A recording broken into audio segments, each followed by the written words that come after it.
Magandang umaga sa lahat at nandito na tayo mga kapatid sa ating pananalita ngayon. Before that, pray muna tayo. Na-bless tayo ng Panginoon. Father, I pray na itong pananalita na ngayon, Panginoon, ay magbibigay na rin sa amin ng kalakasan, Lord. Pinipray ko yung salita mo, Lord, na sa aming pagbabasa ngayon, Lord, maintindihan namin ang mga bagay-bagay na dapat naming maintindihan. Panginoon, bless mong salita mo na ito'y makabigay sa amin ng kalakasan, kasiyahan na sa aming paglalakad sa Espiritu. Panginoon, ito'y isang biyaya sa amin na patuloy kaming mananampalataya sa iyo, O Diyos. Salamat, O Diyos, sa pangalan ni Kristo. Bless this word. Amen. So, nandito na tayo sa ating pananalita ngayon at patuloy tayo na maghihintay sa araw na tayo magsasama-sama, magkakasama na naman. Kaya, dito lang tayo, length lang tayo, okay? So,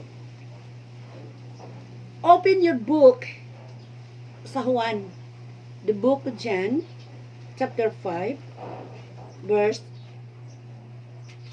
28. Okay? Sa Ilonggo na Biblia, basahin nyo yan. Ito yung nakasalita dito. 28.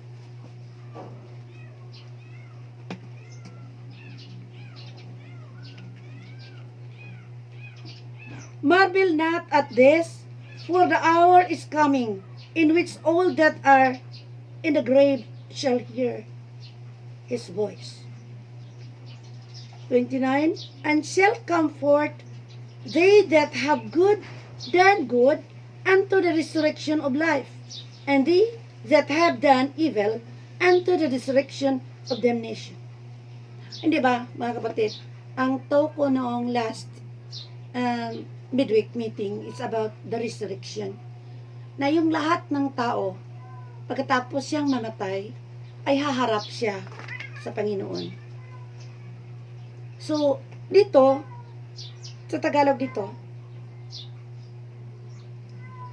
ibig sabihin, na hindi tayo mag-iisip ng kung ano pa mang bagay kung hindi, isipin natin na ang oras ng pagbabalik ng Diyos ay hindi natin alam.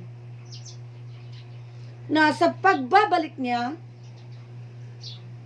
yung nasa libingan, di ba sinasalita ko, yung nasa libingan, makarinig sa kanyang tinig. Kaya, merong pagkabuhay muli sa lahat ng tao na nailibing. Okay. Sa 29, at dito, lahat ng nasa libingan, makarinig siya. At ito yung pagkabanhaw niya or pagkabuhay muli. At lahat ng namamatay ay mabubuhay muli. At yung nabubuhay, siya ay haharap ng Diyos. Mabuhay muli ang nasa libingan. At lahat ng ginagawa mo, masama man or hindi, mabuti man kayo re mabanhaw or mabuhay muli. At kung yung ginawa ninyo masama man, ginawa ng tao masama man, kahit na ilibing siya, masama man siya, siya rin ay mabubuhay muli. Ito yung dagdag ng kadagdagan ng salita natin nung saan ba patungo yung patay, di ba? Meron mga aklat na binubuksan. Sana hindi niyo nakalimutan yan. Na lahat ng toko or message ko, hindi niyo makalimutan. May mga tao na mag-jot or isulat nila. Yun ang tama. Para pagdating sa araw na gusto mo yung basahin, makita mo yung mga verses. Kaya tama yun. Jot down or isulat ninyo. Kaya mga kapatid, kahit anong ginagawa natin dito sa mundo, meron palang aklat na bubuksan pag tayo ay nandoon na sa kanyang harapan. Nandoon na tayo at husgahan. Kaya hindi ko na babalik yun dahil sinasalita ko na yan. At bakit ba tayo'y ginagawa natin ito? Bakit patuloy tayong nakikinig sa word ng Panginoon? Bakit kailangan na ang yung Christian or Kristiyano kailangan hindi siya titigil sa lahat ng bagay na para kay Jesus, para kay Lord, lahat ng bagay na ikasisiya ng Diyos. Mga bagay-bagay na ito yung magbibigay ng kasiyahan ng Diyos at hindi lang yan. Tayo'y mabiyaya. Kaya nandito tayo, nagtelepon, isang gathering para makikinig sa Panginoon. Mga kapatid, minsan sa ating paglalakad, may mga bagay na nangyayari talaga sa ating buhay na kahit hindi mo man yun gustuhin, nangyayari talaga. Hindi natin alam na biglang mag-quarantine at patuloy tayong magdarasal na babalik na yung ating pag-gather or meeting, na makikita ko kayo at magkakasama tayo na makikinig sa salita ng Diyos at mag-awitan tayo sa Panginoon. Malapit na, kaya hintay na lang tayo ng kaunting panahon. Salamat sa Panginoon. Kaya mga kapatid, kung ito lang pala ang buhay natin, na hindi pala ang tao makalayo o hindi makatago o hindi siya makaiskapo sa isang Diyos na siyang maghuhusga sa isang araw after or pagkatapos tayong mamatay. Ano pa ba ang silbi kung gagawa tayo ng hindi tama? Kaya ngayon nakikita natin ang Diyos sa kanyang pag-ibig sa atin, na kahit yung Diyos hindi natin nakita natin mga bagay-bagay. Ano bang ginagawa ng Diyos sa buhay nyo? Sa buhay natin? Kaya ito na yung nagbibigay sa atin ng lakas na patuloy tayong magsisimba, patuloy tayong magsasamba sa kanyang pangalan, patuloy tayong magdarasal, patuloy tayong umaasa.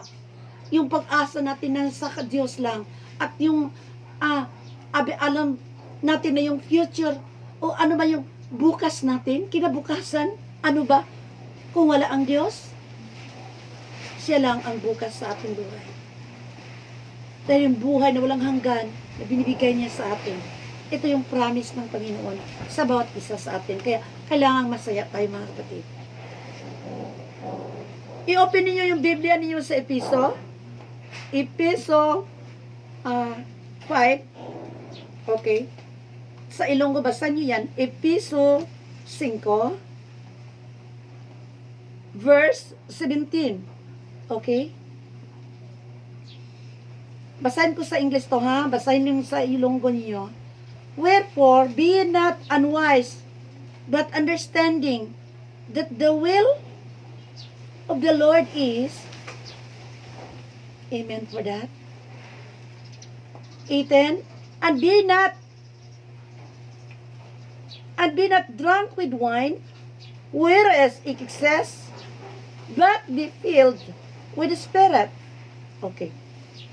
Therefore, be not unwise. Dapat maging ano yan, hindi lang tayo matalino, kung hindi may kaalaman tayo,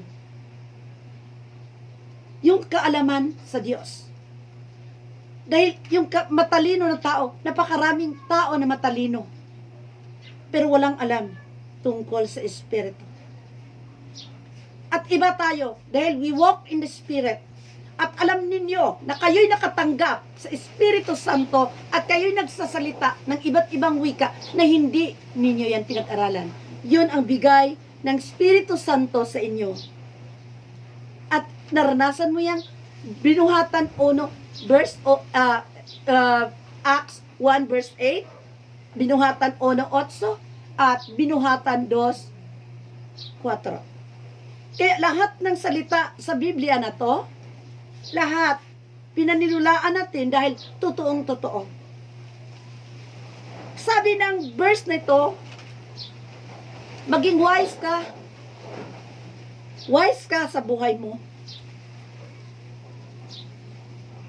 Para malalaman natin kung ano ba talaga ang kagustuhan ng Diyos na gagawin mo sa sarili mo. Pagkatapos mong nakatanggap ng Espiritu Santo, ano ba talaga ang kasunod, mga kapatid? Sa verse 18, sabi dito, and be not drunk with wine, wherein is excess, but be filled with the Spirit. Okay. Pwede pala, sister, inom lang ako na bino, hindi lang ako maghubog. Okay. Ang sabi ng Biblia,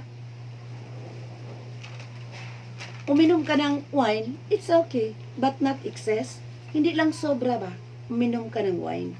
Hindi lang sobra. Pero paano ba yung alcohol? Hindi yan wine eh. Dahil pagsalita natin ng wine, ano yung wine? Wine, galing yan sa grapes. Prutas yan. So, wine. Bino. Kasi yung pag-intindi natin sa bino, hindi yung bino kulapo, hindi yan. Alcohol yan. Kaya yung wine na sinasabi, galing yun sa grape. Yung ubas. Kaya minsan nagkakamali yung pag-interpret natin at gusto natin ay imali dahil ayaw nating makinig. Dahil masarap yung alcohol, yung tanduay, yung whiskey. Yun, hindi yung wine. Sister, pwede siguro ang beer? Hindi man yan wine. Mga kapatid, anong nakalagay sa Biblia? Susundin natin. Pwede tayong uminom ng vino para sa ating katawan, pero yun ay grape. At hindi yan tanduay, hindi yan alcohol. Kaya mali na yun. Anong salita dito? But be filled with the Spirit. Papuno ka ng Espiritu. Bakit ba? Tingnan mo yung mga taong napupuno ng wine, yung katawan. Ano yung wine tinatawag nila dyan?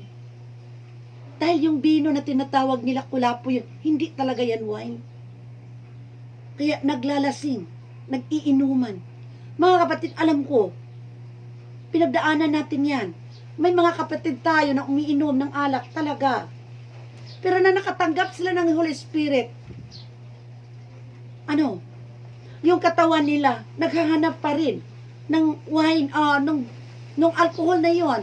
Pero dahil sa Espiritu Santo, bakit nagbago kayo? Dahil alam mo, na kayo ay wise. Kaya ito yung gusto ng Diyos, nakaalaman. Makaalam ka sa espiritual na mga bagay at hindi ka matalino sa mga bagay na nasa mundo. Kung hindi matalino ka sa kaalaman ng espiritual. Meron kang kaalaman sa mga bagay kung ano talaga ang gusto ng Diyos. Kaya, papuno kayo ng Espiritu. Sister, hindi pa ako napuno ng Espiritu Santo. Oo. Hingi kayo para mapupuno kayo. At yung iba na hindi pa nakatanggap, patuloy ka muna humihingi dahil makatanggap talaga kayo. At salamat, napakarami na ninyo na tumatanggap sa Espiritu Santo. Kaya yun ang biyaya ng Diyos na hindi niyo makakalimutan. The first miracle, yung milagro ng Diyos sa buhay niyo nang nakatanggap kayo ng Espiritu Santo at kayo nagsasalita ng iba't ibang wika na hindi niyo pinagpaaralan yan. Amen to that. Hallelujah. Tuloy tayo sa pagbabasa. Dito tayo, Ephesians 4. Efeso 4 na tayo. Okay? Open your book, Efeso 4, verse 26 o 4:26. Mga kapatid, alam ko na minsan kayo na experience niyo na may mga bagay na nagagalit kayo. Tama ba? Dahil may laman tayo. Sister, pag mayroong spirit, hindi pala excuse tayo, magagalit pala tayo. Oo. Dahil meron pa tayong laman. May mga bagay na ikagagalit mo talaga. na hindi mo gusto na magalit. Pero nandiyan na nagalit ka na. Bakit ba? Dahil nandito tayo sa mundo na ito, maraming bagay na maranasan natin na magalit. Okay. Anong salita ng Diyos dito? Be ye angry and sin not. Let not the sun go down upon your wrath. Kung kayo po'y galit, sana, pag wala na yung araw, takip, sunset na kayata, na wala na ang araw, igabi na, nandoon pa yung galit, mali yun. Ang gusto ng Diyos, sinulat dito, nung kayo ay galit kayo, bakit? Hindi pa rin nawawala yung galit hanggang umaga? Sabi ng Bible, be angry. Okay. Be ye angry and sin not. Ibig sabihin, pwede kayong magalit, huwag kayong magpapakasala. Galit kayo. Okay. Minsan yung anak natin, napagalitan natin at nabakol. Tama ba yan? Kasi sister, matindi na yung kasalanan ng anak ko. Kaya, binabakol ko na. Okay. May karapatan kayo magbakol. Pero ito, mga ama, ina, pag kayo ay sasaktan ninyo ang anak ninyo dahil nagagalit kayo, mali yun. Kailangan nasaktan man sila, ibakol mo man, dahil nagkakamali sila. Hindi yung galit kayo. Kaya, pag galit kayo, bakol ng bakol kayo, yung anak ninyo. Hindi nyo nalalaman. Sinasaktan na ninyo ng todo. Kaya, merong ina nakapatay ng anak dahil sa tindi ng galit niya sa anak niya. Mga kapatid, iba tayo. Tayo na merong Holy Spirit. Sana tayo ang makaintindi sa ugali ng mga anak ninyo. Kailangan kasi na meron kayong kaalaman. Paano ba i-manage or ano bang gagawin sa sarili pag galit na kayo? Okay? May ibang tao na pag galit na sila, nag-aaway na sila, aalis siya.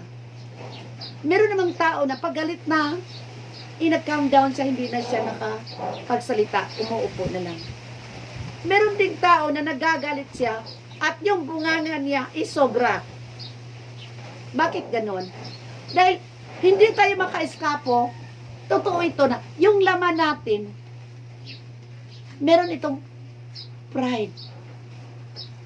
Bakit madali tayong magalit? Dahil hindi natin alam, pride pala yun. Nasasaktan yung pride. At bakit ba merong tao na madaling magalit? Hot temper. Bakit hot temper yung tao? Dahil, ito, posible na may sakit siya. Okay. Posible na yung puso niya nasasaktan. At mga kapatid, bantay kayo dito. Watch this. Yung tao na may karanasan na nasasaktan noon, simulat sa pool, nasasaktan na siya sa kanyang tinitirahan. Example, isang tao o anak na nasa mga magulang pa siya, minamaltreat siya. O nabuhay siya sa kanyang amain, inain, o mga tiyahin. At yung puso niya durog na dahil iniwan siguro sa kanyang mama or patay na yung mga magulang. At yung bata na yun na minamaltreat or yung bata na lumalaki na maltreated siya or nang hindi ba pinagbigyan ng magandang pagtingin. Ibig sabihin ko, para bang nauuhaw ng pagmamahal ng ina, ng ama, yon ang mga tao or mga anak na hanggang sila'y makapag-asawa, yung galit nila sa mundo, pag hindi sila ma-healed, hindi sila gagaling, mapagaling, yon ang mga tao na madaling masasaktan. Dahil, yung karanasan niya noong unang kapanahunan, babalik yan sa isip niya. At maepektuhan yung pamilya niya. Hindi lang yan. Yung taong may sakit, minsan irritable rin yan. Example, mataas yung presyo ng dugo. O ano yung sakit niya? Meron ba kaya siyang cancer? Pero mga kapatid, nang dumating sa ating buhay na meron tayong Holy Spirit, pinapagaling na tayo ng Panginoon. At kung hindi man gumagaling yung sugat, yung problema mo, ibigay mo sa Diyos para yung nasasaktan mong puso, anumang karanasan na nangyayari sa inyo, hindi mo yan madadala sa pamilya mo. At yung anumang karanasan na nangyayari noon, huwag mong ibalik yung dusa sa puso mo. Dahil wala na yun. Nang si Jesus ay pinapatawad tayo, hindi na pwedeng ibabalik-balik natin yung kasalanan na kinalilimutan na. Kaya magpapatawad tayo at sana hindi tayo nagpapatawad para kung ano, kung hindi, para yung puso mo hindi banded sa mga nakaraan at madali kayong masasaktan. Kasi ito, ganito siya noon, kaya ganito, ganoon. Maraming rason, pero ang totoo, bakit dali kayong magagalit o bakit, ano yan, ang dali mo maakigid, dahil yung puso mo may sugat yan na hindi gumagaling dahil hindi mo ibinibigay sa Diyos. Lahat ng sugat sa nakaraan, kung ano man yan, ibibigay mo kay Jesus at yung sugat na yan gagaling dahil sa sugat ni Jesucristo. Kaya ito yun. Kaya yung buhay mo, paulit-ulit gagawin mo yung kasalanan. Dahil naiisip mo yung nakaraan. Kalimutan mo na yon. Magpatawad tayo. Dahil tayo pinapatawad ng Diyos. Hindi ba kaya, pagalit kayo, hindi na dapat, bukas nandoon pa. Yung Diyos agad-agad, Lord, forgive me, Lord. Bigyan mo ako ng Holy Spirit. Hindi yan isang buwan, 2 buwan. Ibigla. Agad-agad, pinapatawad tayo. Quick to forgive. Madali kayo magpatawad. Yun ang gusto ng Diyos. Quick. Dahil, paano na lang, babalik si Jesus yung puso mo nagagalit. Sabi ng Biblia, pag magagalit kayo, isa kayong mardirer. Kaya hinto kayo sa galit. Parang galit sa mundo. Lahat na lang bagay galit. Maliliit na bagay magagalit. Hindi na tayo ganoon, mga kapatid. Hindi tayo ganoon. Kaya, magbabago na tayo. Dapat malalaman natin, ano bang kagustuhan ng Diyos? Pwede. Si Jesus minsan nagagalit. Pero, nagagalit ba siya na kinabukasan galit pa rin? Yung doon siya sa templo, na ginagawa ng mga tao doon, yung templo naging tiyangge. Nagagalit ang Diyos. Siyempre magagalit tayo. Nandito sa loob natin. Yung laman magagalit tayo. Pero hindi pwede na magkapakasala kayo. Hindi pwede nagagalit kayo. Yung bibig niyo, bigkas ng mali. Nagmumura na kayo. Hindi niyo alam dahil masaya kayo na mabigkas yun. Para bang mapuputok yung puso mo kung hindi lalabas yung pagmumura. Yung galit, hindi. Sabihin mo, Lord, tulong Lord. Praise the Lord. Hallelujah. Nagalit na ako, Lord. Lord, tulong by the blood of Jesus. Tawag kayo kay Diyos. Kay Jesus. Tawag kayo sa Diyos. Tawag kayo dahil nasa laman lang tayo. At pwede natin yan talunin yun dahil mayroong power, mayroong kapangyarihan ang Diyos na nasa sa loob natin. Yung Espiritu na binibigay niya. Okay? Sa 26, 27 tayo. Neither place to the devil. Bakit pala hindi tayo pwedeng magalit? Dahil pag galit kayo, binibigyan ninyo ang daan. Binibigay niyo ang daan sa kaaway natin na makapasok sa buhay natin. Kaya kahit galit kayo, huwag ninyong kalimutan. Hindi pwede nagalit kayo, gagawa kayo ng masama. Lost temper na kayo. Hindi na yan galing sa Diyos. Sa kaaway na yan. Rebuke in Jesus' name. Huwag bigyan ng daan ang kaaway natin na papasok sa ating puso at isipan. Dahil he is a liar. Siya yung destroyer. Wasakin niya yung paniniwala mo. Wasakin niya yung buhay mo. Siya yung kaaway ng Diyos. Kaaway natin. Ay, mag-iisip kayo na kung galit kayo, igalit kayo, quick to forgive. Hindi kayo pwede na bukas, igalit pa rin. Kinabukasan, galit pa rin. Bakit? Ano bang binibigay ng Diyos sa inyo? Ang Espiritu Santo para magbabago tayo. Kaya mali yun. Baguhin natin yung sarili natin sa pagtitingin natin. Sino ba ang Diyos sa atin? Hindi siya Diyos sa galit. Okay? Sa 28 tayo. Let him that stole steal no more, but rather let him labor, working with his hands the things with which is good, and he may have to guide him that needed. Ano bang ibig sabihin dito? Sabi dito, let him that stole steal no more. Yung mga magnanakaw. Kung magnanakaw, yung hindi pa tayo na iligtas, meron kayong mga sekreto sa buhay na magnanakaw kayo. Ngayon, hindi na. Hindi na tayo magnanakaw. Bakit? Tayo nagbabago na at kaya na nating buhayin ang sarili natin ng galing sa magandang mga bagay. Hindi na tayo pwede magnakaw. Still no more. So, hindi na tayo magnanakaw. Saan ba tayo nagnakaw, sister? Brother? Maraming bagay na kapag nakaw tayo. Minsan yung pagbibigay ng offering noon, hindi tayo nagbibigay. Ngayon, nagbibigay na tayo. Yung tithes natin, binibigay na natin, hindi itan sa atin. Pag nanakaw rin yan. Hindi lang yung pag nanakaw na, ano ba, ninakaw mo yung bagay dyan, ninakaw mo yung karabaw, o ninakaw mo yung, sa kapatid mo, o ninakaw mo yun sa kapitbahay mo, o ano ba ginagawa mo? Dahil, hindi ko alam, anong ginagawa mo sa buhay mo. Pero alam ng Diyos, magnanakaw ba kayo? Hinto na sa pagnanakaw. Hindi yan kagustuhan ng Diyos na magnanakaw tayo. Dahil binibless na tayo ni Jesus, kaya yung mga ugali natin na mali, mga pamamaraan natin sa buhay, mali, tingnan mo, pray kayo, meron mang mga bagay na dapat i-correct or ituwid natin, itutuwid natin. Dahil ito yung kagustuhan ng Diyos, bago siya babalik sa mundo. Handa na tayo. Dahil 2020 is the year of preparation. Ang ibig sabihin, ihanda natin yung sarili natin. Paano natin ihanda? Malalaman natin sa pagbabasa ng Biblia kung ano ba ang kagustuhan ng Diyos. Okay, dito tayo sa 29.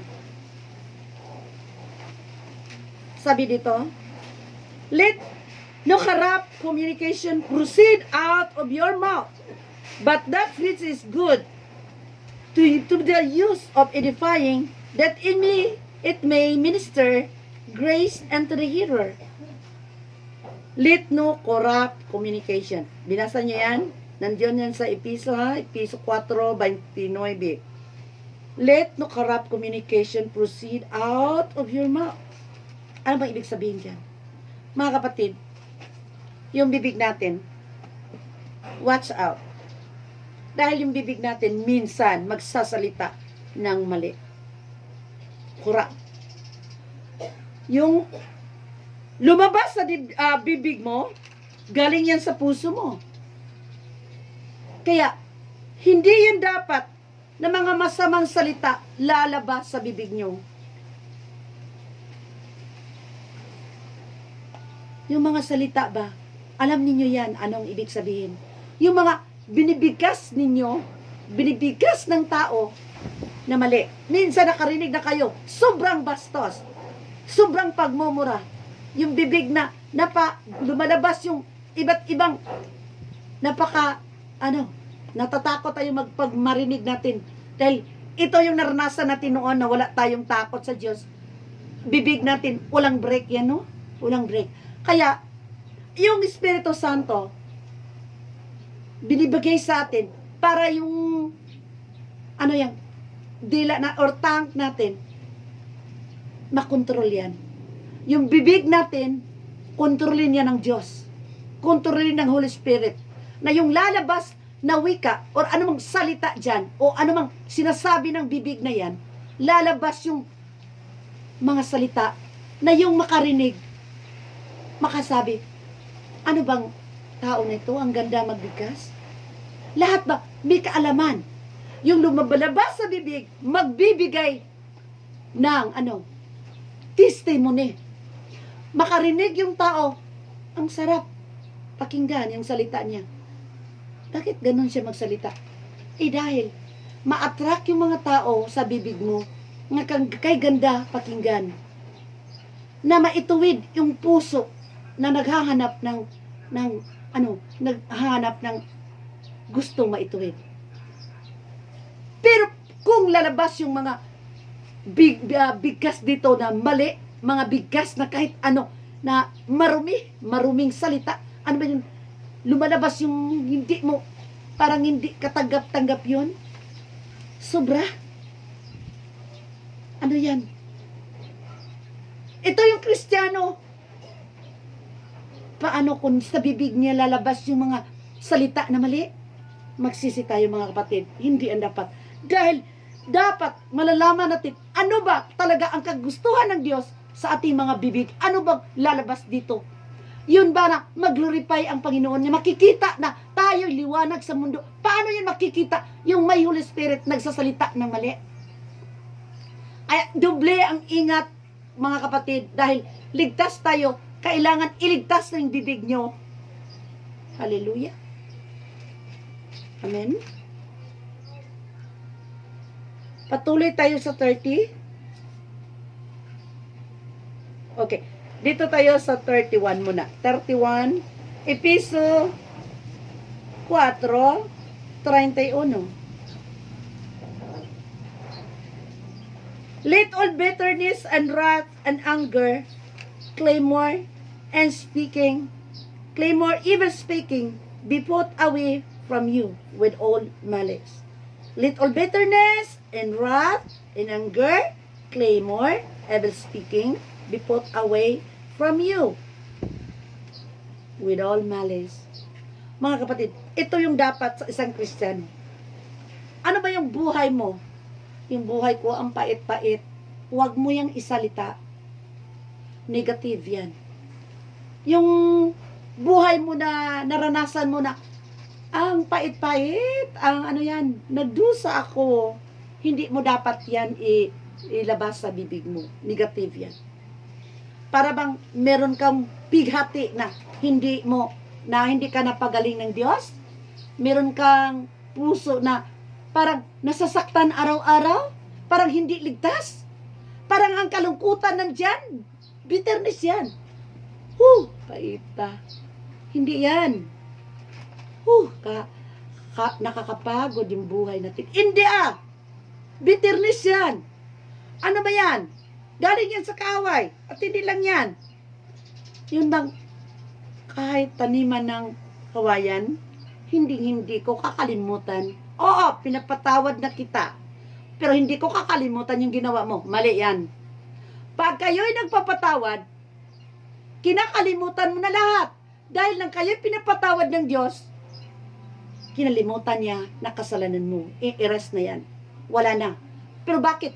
Pag yung tao na nagkakasala sa'yo, bakit? Galit ka. Taandak ko na malaki yung pira, hiniram hindi nagbabayad, kaya patawarin ko na lang siya. Pag maisip mo, walang hiya. Hindi kayo nagpapatawad yung totoo. Hindi. Hindi ang totoo. Dahil meron kang galit. At merong nagkakasala sa'yo. Matindi yung sala. Matindi yung kasalanan na gawa. Pagkatapos nakatanggap kayo ng Holy Spirit, sabi mo, thank you Lord, pinatawad mo ako. Pag nakita mo yon, bumalik agad. Galit ka na. Dahil naranasan mo ano yung ginawa niya, abuso? O anong ginagawa ng kahapon na nagdaan sa buhay mo? At nakita mo muli yun siya, galit ka na naman. Na ibalik lahat? Hindi. Hindi ka pwedeng magagalit. Pag magagalit kayo na hindi na maumpangan sa Ilonggo, hindi na gid maumpangan, hindi na akig kayo na hindi na gid na mapugnan, hindi, mali yan. Hindi talaga. Dahil meron tayong Holy Spirit, tawag kayo sa Diyos, humingi kayo ng patawad sa Diyos, at hingin ninyo yung kalunas, lahat ng problema ninyo, malulutas yan. Walang problema sa puso na hindi papagalingin. Lahat ng problema mo, kaya huwag kang magalit. Parang galit sa mundo. Next. Yung bibig mo, ingat ka sa salita. Hindi magsasalita na parang yung bibig mo, lumalabas na yung salita ng parang diablo na. Mamatay ka sana. Hindi. Pwede yan, ha? Hindi. Evil speaking yan. Karmahin ka sana. Evil speaking yan. Huwag. I-bless mo yung tao na galit kayo. God bless you. Karmahin ka sana. Kulamin ka sana. Dahil kinukulam mo ako. Hindi. God bless you. Yun ang dapat. Kailangan mawala yan. Bakit? Sa 32, sabi niya, sabi dito, 32. Sa scripture ito, be ye kind one to another, tender-hearted, forgiving one another, even Christ has forgiven you. Kaya kailangan pala, mabait tayo. Gawin natin ang mga bagay na makikita nila na tayo ay totoo, na nagsasamba sa Diyos. Be kind. Forgive. Kung nagkakasala yung kapatid mo, nagkakasala yung anak mo, nagkakasala, o nagkakasala yung neighbor mo, magpapatawad tayo. Ay, magpapatawad tayo sa lahat na nagkakasala sa atin. Kaya, mga kapatid, kailangan ito dahil ang Diyos, si Jesus, ay nagpapatawad rin sa atin. Kaya anong ginagawa ni Jesus sa atin, gagawin din natin sa bawat tao. Kahit wala siyang Holy Spirit. Kahit sino pa yan. Gawin mo yung tama. Kailangang makita ang kabutihan na nasa inyo. Be kind. Mabuti ka. Ang kabutihan na nasa loob mo, na ang Panginoon ay mag-glorify, yun ang gagawin natin. Dahil tayo yung liwanag sa mundong ito.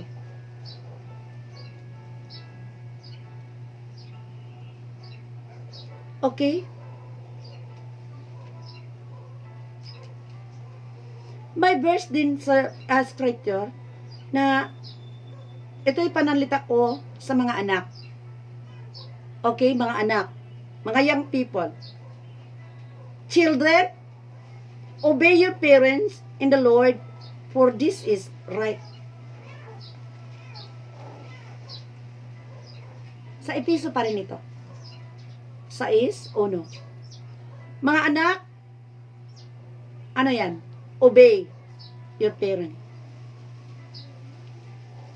in the Lord. Mga anak, obey your parents in the Lord, for this is right. Mga anak, ayo po'y maging masunurin na anak sa mga magulang in the Lord. Okay. Paano kung yung magulang mo sabihin, hindi ka na magsisimba, dahil nasa Biblia, obey your parents, anong gagawin nyo? Masunurin na anak. Obey your parents. Lahat ng salita ng mga magulang, kailangan obedience kayo. Paano? In the Lord. May kasunod kasi obey your parents in the Lord. Ang ibig sabihin, obey kayo sa mga magulang ninyo. Kailangan susunod kayo kung ano yung gusto ng iyong mga ama at ina kay Panginoon. In the Lord. Ang ibig sabihin, spiritual ito. Kailangang makinig sa mga magulang sa mga bagay na ayon sa kagustuhan ng Diyos. Iyon ang ibig kong sabihin. Paano yung mama at papa sabihin, hindi ka na magsimba dyan? Siyempre, sabi ng Biblia sunod tayo sa mga magulang natin. Susundin mo ba sila? Dapat susundin natin ang lahat ng bagay na mga mabuting bagay dahil mga magulang natin sila. Pero, kung ano ang pagsasamba dito kay Jesus? Hindi. Kailangan manindigan kayo Dahil pag hindi ligtas yung mga magulang ninyo, ay wala na talaga. Kayo lang ang pag-asa dahil kayo yung ligtas na anak. Diyan sa bahay na yan, patuloy kayo magsasamba sa Diyos, patuloy kayo mag-serve kay Lord, at hindi kayo titigil sa pakikinig sa salita ng Diyos dahil yung mga magulang mo na hindi pa alam yung kaligtasan, sila rin susunod sa inyo. May mga magulang talaga na yung mga anak hindi ligtas. At may mga magulang rin na hindi ligtas yung anak ang ligtas. Baliktad yan. So, mga kapatid, ito yung biyaya ng Diyos. Ako rin, nang ako'y nakatanggap, yung mga, nang noong, young people pa ako, mga edad siguro ko, 21, no? Nag-aaral na ako sa Biblia. At tinatanggap ko na lahat ng nasa Biblia at iniwan ko yung reliyon ko, ako lang. Kaya galit yung mga magulang ko. Dahil hindi niya alam ano talaga yung binabasa ko. Dahil sa amin, hindi kami nagbabasa ng Biblia. Ang nobena yung binabasa namin. Kaya ano ba yung Biblia? Wala akong alam. Meron kaming Biblia, naka-display lang. At maganda pa yun. Dahil hindi yun nabubuksan, binabasa ko. Nang edad ako 15. Hindi ko naintindihan. Nang edad ako ng 21, doon nabautisa ako sa isang relihiyon. Pero hindi pa ako nakatanggap ng Holy Spirit. Hanggang dumating ako sa punto na ang Diyos ay naglagay sa akin sa isang iglesia at nakatanggap ako ng Espiritu at ganon din naging missionary ako. Ito yung testimony ko. Sabi ng mga magulang ko, bakit iniwan ko yung reliyon ko? Tinatanggol ko si Lord. Hindi ako nag-stop. Nag-fight ako para kay Jesus at nagbabasa ako araw-araw ng Biblia. At 30 years na yon, nagbabasa pa rin ako hanggang ngayon. Kaya kailangan magbabasa kayo, yun lang ang taglay na kaligtasan natin, na patuloy tayong nagbabasa at nagsasamba sa Diyos. Sana lahat ay magbabasa ng Biblia. Sana lahat kayo ay mag-desire na makabili ng Biblia. Sana ako nagpipray din na makabili ako ng Biblia para ibibigay sa mga tao dito na walang Biblia. Ang hirap naman hanapin yung Ilonggo.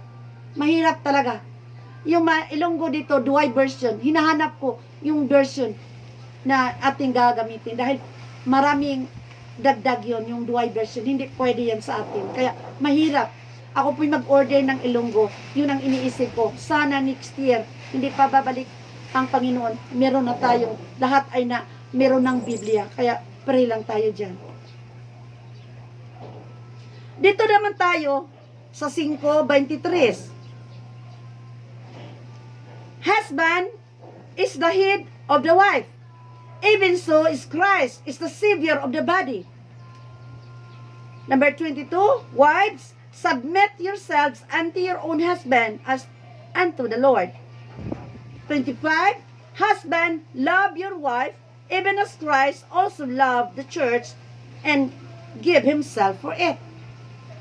Ang isang asawa na lalaki, husband, or sa Ilonggo Banahon, husband. Siya yung head or pangulo ng asawa. Dahil si Jesus ay siyang pangulo ng katawan natin or sa isang iglesia. Jesus Christ is the head of the church. Kaya yung lalaki na asawa, siya yung head sa asawa na babae. At yung babae naman na asawa, asawahon, wives.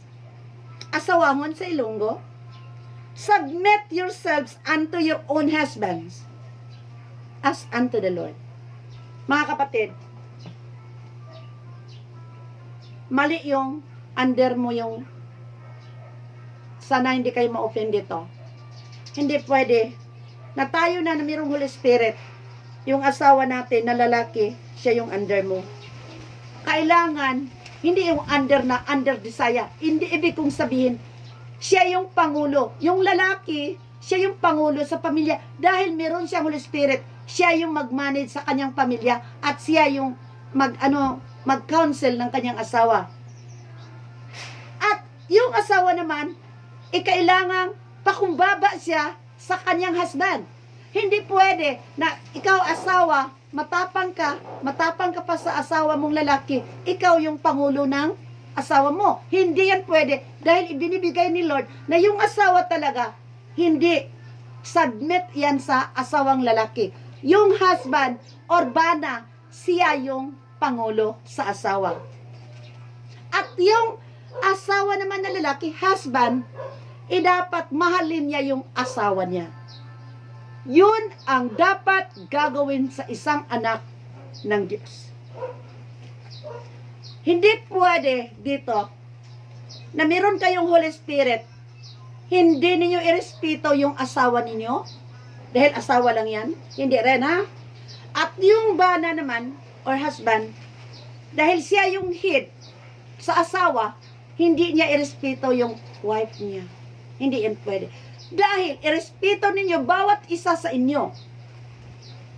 Na kailangan yun sa pamilya na mayroong Holy Spirit, irespeto yung pangulo na siyang asawa na lalaki. The husband is the head of the wife. At yung asawa, dapat pakumbaba siya sa kanyang bana or husband or banahon. Kailangan na maintindihan ninyo ano ba ang mga bagay-bagay na bawal at hindi.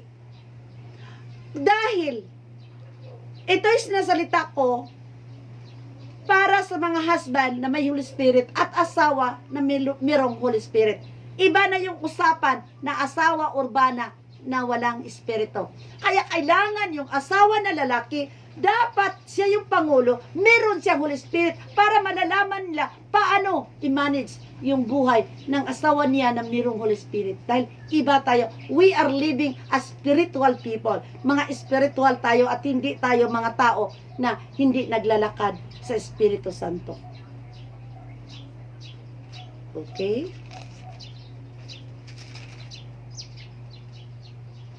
Bakit ba? Bakit ba kailangan yan? Dahil mga kapatid, ito yung kagustuhan ng Diyos. Kaya sinasalita ko ito para yung mga mali natin, maituwid natin. Ano man yung mga sinasalita ko, ay dapat natin itanim sa ating puso. Maghahanda tayo mga kapatid at kailangang alerto tayo.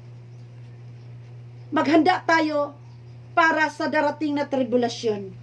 Kung ano mang mangyayari sa mundo na ito, ay nakahanda tayong lahat. Paano ko yung kasalanan inuulit-ulit ninyo sa inyong sarili? Paano kung meron kayong galit? Pagdating ni Jesus, anong mangyayari? Kailangan maghanda tayo. Yung buhay natin, kailangan na gawin natin yung tama. Mga bagay na hindi ka nais-nais, iwanan na natin. Ano yan? Iwanan niyo lahat. Ano bang bisyo nandoon kayo? Nagsisigarilyo? Iwanan niyo yan. Hindi yan tama. Ano yung sarili niyo? Templo ng Diyos. Huwag kayong gagawa ng ganoon. Ikaya niyang talunin dahil meron tayong Holy Spirit. Meron mga tao dito, sugarol, alam ko yan. Humihinto sila. Dahil yung conviction ng Holy Spirit, mali. Pero bakit pag magalit tayo, hindi tayo na-convict? Dahil, pagalit yung tao, nawalan lahat ng kontrol. Self-control ang nawawala dyan. Kaya gagawa kayo ng mali dahil wala na kayong brake. Para yung sakyanan ba na highball na. Dahil wala ng brake. Yon ang dapat nating intindihin na tayo'y mga brake tayo, ha? May brake tayo sa bibig. May control tayo sa anger natin, sa galit. Kung ano yung mga anak rin, yung mga anak, dapat din, igalang talaga yung mga magulang. Kailangan ang anak irespeto yung ina na mayroong Holy Spirit. At yung ina, dapat irespeto yung anak na mayroong Holy Spirit. Kung sila ay nagkakasala dahil mayroon silang Holy Spirit, pagsabihan mo, anak, hindi mo, itong bagay na ginawa mo, mali yun. Pagsabihan mo. Huwag na lang bugbugin. Pagsabihan nyo. Hindi kasi makakatulong yung pagbugbog. Masasaktan na yung puso nila. Primo kayong dalawa. Pag-usapan yung problema. Ano ba to? Isettle yung problema nyo. Dahil paano na lang, mga kapatid, madatnan kayo ni Jesus, nagalit. Galit kayo ang araw nito. Hindi, bahala kayo dyan. Galit ako. Okay, galit kayo. Ibiglang dumating si Jesus. Alam niyo ano yung magagalit na tao? He or she is a murderer. Pinapatay ninyo yan. Matindi yung kasalanan. Okay? Dito tayo sa Revelation 6:17.